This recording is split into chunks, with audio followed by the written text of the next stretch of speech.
gặp ai đó giống ta, mình sẽ dần quên mất lời ca.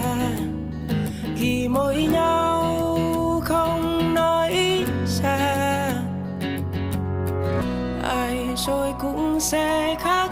Đời ta chẳng vô hạn, rồi ta sẽ ngoái sau vẽ lại cảm xúc ban đầu. Ai rồi cũng sẽ khác, như mây mãi trôi xa, rồi ta sẽ ngoái sau hy vọng rằng mình sẽ gặp ai đó giống ta, mình sẽ chẳng quên hết lời ca.